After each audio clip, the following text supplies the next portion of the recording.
हम आज 13 अप्रैल 2013 हमारी ज्योतिर्लिंग यात्रा का 8वां दिन। हमारा पहला गंतव्य है सोमनाथ। हम सुबह उठ के सीधे निकले और सोमनाथ की तरफ चल पड़े।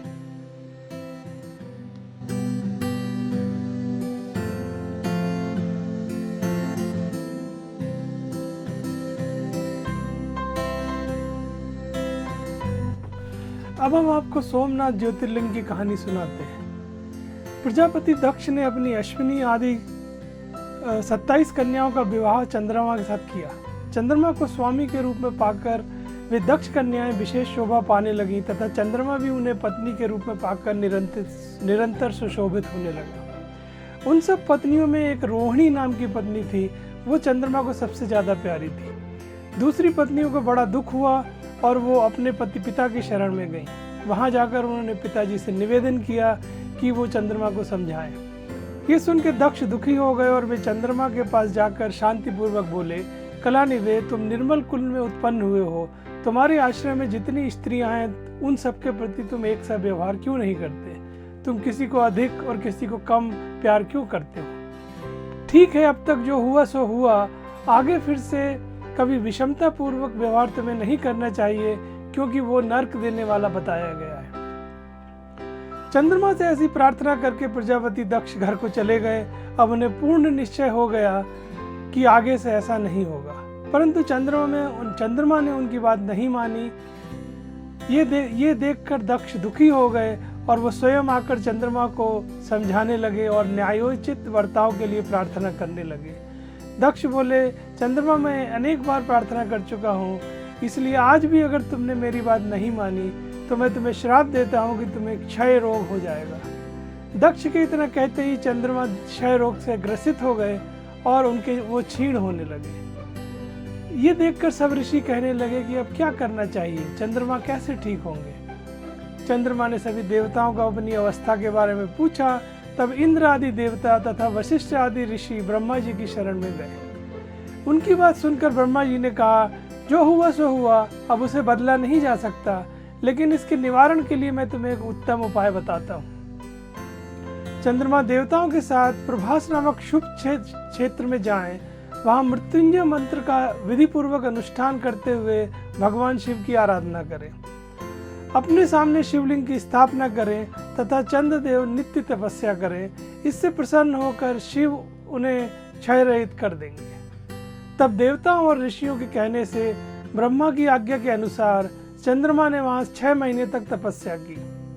मृत्युंजय मंत्र से महान भगवान शिव का पूजन किया। 10 करोड़ बार मंत्र का जाप किया और मृत्युंजय का ध्यान करते हुए वो स्थिर चित्त होकर लगातार खड़े रहे। उनकी तपस्या को देखकर भगवान शंकर प्रसन्न हुए और उन्होंने उनसे पूछा कि तुम्हारे मन में जो भी है उसका वर मांगो, मैं तुम्हें वो वर प्रदान करूंगा। चंद्रमा बोले, यदि आप प्रसन्न हैं तो आपके लिए मेरे प्रति क्या असाध्य हो सकता है? आप मेरे शरीर में जो क्षय रोग है उसका निवारण कीजिए। मुझसे जो अपराध हो गया है उसके लिए क्षमा कीजिए। शिवाजी बोले, चंद्रदेव, तुम एक पक्ष में प्रतिदिन तुम्हारी कला क्षीण होगी और दूसरे पक्ष में वो निरंतर बढ़ती रहेगी। ये सुन के चंद्रमा ने भक्ति भाव से भगवान शंकर की स्तुति की। इससे पहले निराकार होते हुए भी भगवान शिव फिर साकार हो गए। देवताओं पर प्रसन्न होकर उस क्षेत्र के महत्व को बढ़ाने के लिए तथा चंद्रमा के यश का विस्तार करने के लिए भगवान शंकर उन्हीं के नाम पर यहाँ सोमेश्वर कहलाए और सोमनाथ के नाम से तीनों लोकों में विख्यात हुए। सोमनाथ के पास देवताओं ने सोमकुंड की स्थापना की है, जिसमें शिवा और ब्रह्मा का निवास माना जाता है। और चंद्रकुंड भूतल पर पापनाशी तीर्थ के रूप में प्रसिद्ध है। जो मनुष्य उसमें स्नान करता है वह सब पापों से मुक्त हो जाता है। ऐसा भी कहा जाता है कि जो असाध्य रोग होते हैं वो उस कुंड में 6 महीने तक स्नान करने से नष्ट हो जाते हैं। चंद्रमा निरोग कर अपना पुराना कार्य संभालने लगे और इस तरीके से सोमेश्वर लिंग का प्रादुर्भाव हुआ। जय शिव शंकर। अब हम लोगों ने जाके सोमनाथ में दर्शन किए।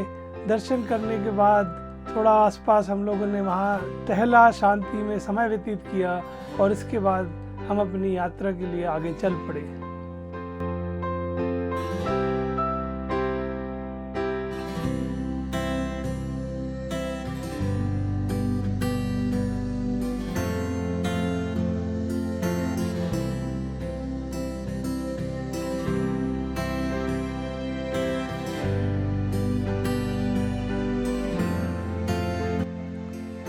क्योंकि हम सुबह जल्दी निकले थे और हमने नाश्ता भी नहीं किया था। मंदिर में दर्शन के बाद हम लोग बाहर आए और हमें एक होटल नज़र आया जिसका नाम था होटल तिरुपति। वहाँ रुक के हम लोगों ने नाश्ता किया। करीब 1 घंटे का समय यहाँ पे लगा।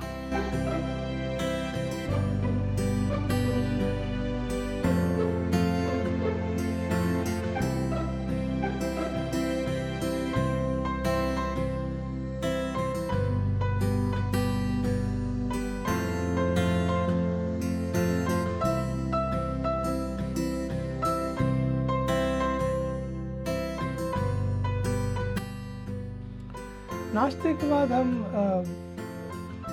द्वारका की तरफ चल पड़े। द्वारका वाली रोड कहीं पे अच्छी 4 लेन रोड है, पर बीच बीच में 2 लेन है, तो थोड़ा संभल के चलाना पड़ता है। पर ये काफ़ी सुंदर रोड है। बहुत सी जगह ये समुद्र के एकदम पास से निकलती है और वहाँ बहुत ही देखने लायक नज़ारा बनता है।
ये एक ऐसी जगह है जहाँ आप देखिए हम समुद्र के कितने पास से गुजर रहे हैं और यहाँ आप काफ़ी गाड़ियाँ भी खड़ी देख सकते हैं जो कि रुक के थोड़ा यहाँ पे इंतज़ार करते हैं, पर हम लोग सीधे निकल जाते हैं द्वारका की तरफ।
हम लोग द्वारका करीब 2 बजे के आसपास पहुँचे।